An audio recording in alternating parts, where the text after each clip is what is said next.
Hey everyone, it's Mark Ferguson with Invest for More, back with another video. And this is a property I just sold.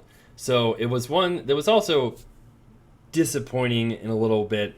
It wasn't the worst investment. I don't know if I made much money or any money on it at all, but I had such high hopes for it. I think it had so much potential, but this was shut down by the city because of their requirements and what all they wanted me to do to the property to make more housing. Everyone talks about how we need more housing. The cities say we have to have more housing units.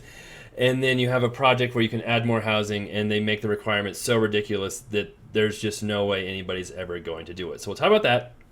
We'll talk about what I sold it for, what I bought it for, and what I learned from this deal as well. So, of course, we love the likes, comments, shares, all of that great stuff. Love seeing new subscribers, too. This is a property I've shown quite a bit, sorry. And I bought it a little over a year ago, maybe a year and a half ago, in that range. As you can see, it used to be a church that says Bible Baptist Church of Milliken, Colorado. And this main floor right here was a church before, and the upstairs was an apartment, and there was an apartment on the back. And it also came with this house over here on the left. So it came with all kinds of stuff. And I paid $515,000 for it. And my plan, as we fast forward just a little bit, I'll show you this. This also was recently bought, and somebody had plans to make that more housing too. And I looked at that property too. It was a huge mess. Well, that one still is in limbo, and still, I don't even know if they're rehabbing it or just waiting too, probably because of the city requirements as well. And that could be adding a lot more housing than mine. So here, we will fast forward just a bit. This property used to be a car dealership. I found an old picture of it from like 100 years ago. That was kind of cool. But in here, it was a church that owned it, and they used it. They're moving out of town, so that's why they're selling the property. And at one point, like I said, it had been a car dealership. It had like 5 or 6 electrical meters on the side, so at one point it had lots of apartments in there. That's an issue which I think cities would work with you on, but I'll talk about why they won't. And so my plan was to turn this whole space right here into 2 apartments. There'd be kind of a bedroom here, another bedroom to the left. We might have to add 1 window, then 2 more bedrooms left of there. We would add a kitchen in this side, and we would take out this big wall there. Had all types of plans. There's 1 bathroom here. We'd add another one. I had an architect come through, my HVAC come through, my plumber come through, all of those guys, and we had a plan put together for what we wanted. The city, from the get-go, said, oh yeah, no problem. You can turn that into residential. We'll just have to do a site plan review, but it should be fairly simple. We want more housing. Like, they kept telling me this over and over again. They wanted more housing. There's a little kitchen that we could have reused for the new one. There's a bathroom right there. And what happened was, after going through this work and doing all these things, their requirements were absolutely crazy. So, here we can see the bathroom right here. Now, I had site plan meetings, I had calls, and one of the most frustrating things, and I've heard this from other people too, because I'm going through some other issues with the county and had some other issues with cities, is what some people have told me recently is that the cities will outsource their planning and zoning, or have contractors come through who live in different areas, and they might manage multiple cities, planning and zoning, which is so weird but makes sense because this person literally had an out-of-state phone number. They had a Wyoming number, even though, maybe it's just an old number, maybe they moved down here, but it took so long to get a hold of them. They would respond to me in like 3 or 4 weeks after I called or emailed.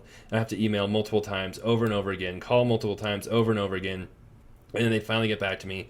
And it was just crazy. It was just insane what they required. So I finally got to a point where I got a site plan, pre-site plan meeting or whatever it's called, met with the town, met with all these people, and they came through and told me everything they would require. Now, let's fast forward. Let's go look at something you haven't seen. This might be boring for you. The laundry room. I added Coin Up Laundry. We had made like $230 the last 6 weeks right before I sold it. So that was nice. But we had this laundry room. We redid it, redid the floors, redid the upstairs apartment, another apartment too. So the requirements they had were insane, like I said. All right, we're back a little while later. Pulled up some of the floors, had some real cool hardwood underneath there. And we'll show you one of the apartments here too. But we had this floor plan, we had everything set up. I thought having an engineer, or not an engineer, an architect, plan everything with me would be a good step, because sometimes I've done stuff before and they'll always tell me, oh, you've got to have this help you and this engineer and all this stuff. So I'm like, okay. So this time I tried to, get my ducks in a row beforehand. And the architect, I had to get a survey done too. I got a survey done as well, which now that I think about it, that cost probably I probably didn't make any money on this deal. But the surveyor, the architect were talking to the town, trying to figure out what was required, what was needed. And they just kept calling me saying, this town is so frustrating. I'm reading their codes. I see what their codes require. And they come back to us and tell us, no, you need something else. This is what's required. And I'm like, the architect's like, the codes are very clear and tell us exactly what's needed. The surveyor agrees with me, and the town tells us something different. That's not what's required. We're doing this. And basically they had some weird downtown zoning. And they basically said, well, we have this downtown zoning, and one of the clauses says we can pretty much do whatever we want and require what we want, and that's what they're doing. So here's the crazy attic that was above one of the units. And so I'm like, okay. So we finally had a site plan meeting because the architect, the surveyor, couldn't agree with the town. The town's like, we just want to talk to you. We don't want to talk to anybody else. I'm like, well, I'm not an expert in doing this, but all right. So we had the site plan meeting. At the site plan meeting, they had their water person. Here's the apartment. Work, the utility people, zoning, planning, building permit, all of that stuff. And eventually, what they wanted me to do was to bring 2 shares of water for the property, because it was a church before, but I'm adding 2 apartments, so they thought I needed 1 share for the apartment, or 2 apartments, because there'd be bigger water usage.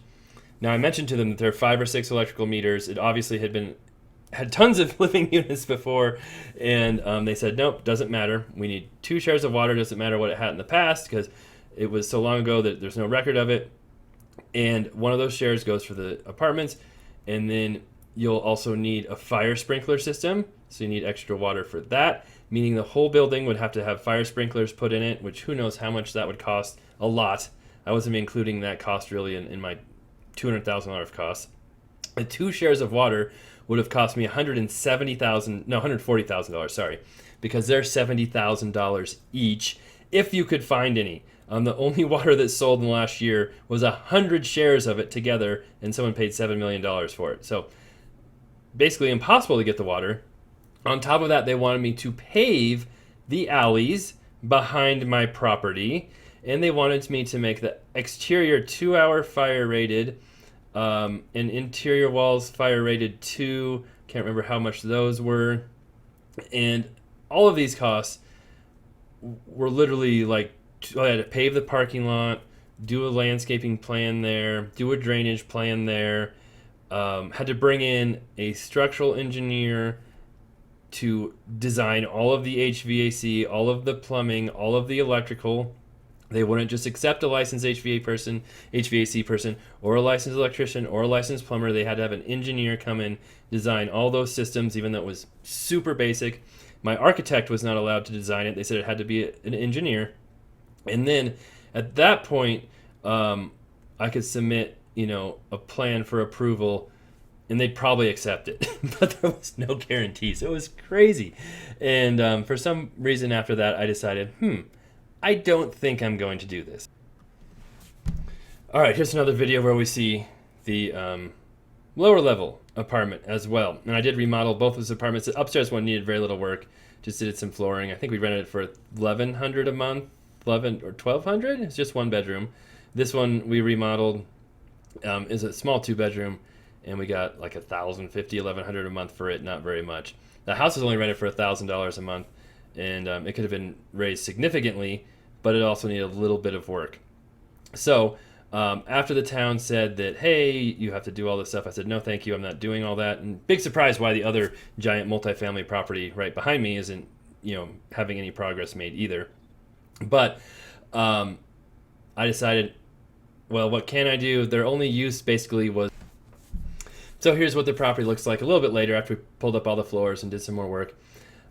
Most of the floors are up. But basically, even if I want to keep this a business, the city was telling me it could pretty much only be a church or like an exhibit hall or some kind of gathering place, community center, something like that was what code said.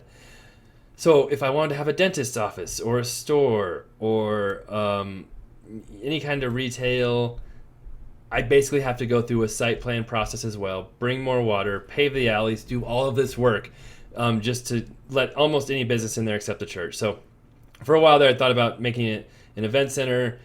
I don't have time to run an event center. I didn't really even try to rent it, so I decided to sell the property.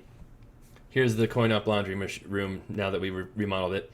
Decided to sell the property. I put up for like $650,000. It's probably a bit aggressive, especially with interest rates going up. That makes selling properties like this a little more difficult. Houses have been okay, but multifamily, some commercial stuff has been a little tougher. I had the house rented for $1,000.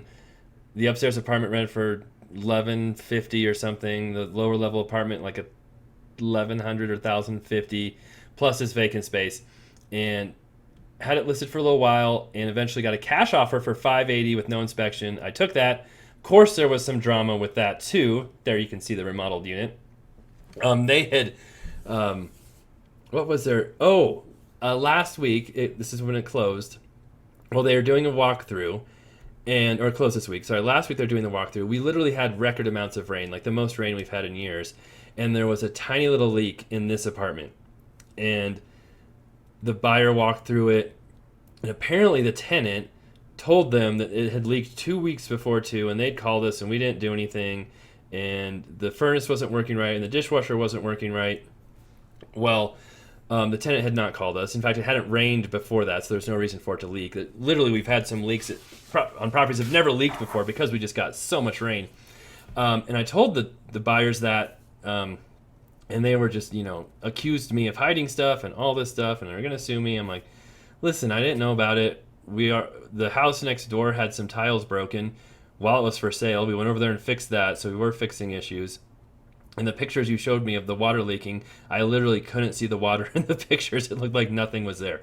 So I said I'd take $1,000 off the price. They wanted $5,000 off. I shouldn't have done anything, but this is the day of closing. This is happening.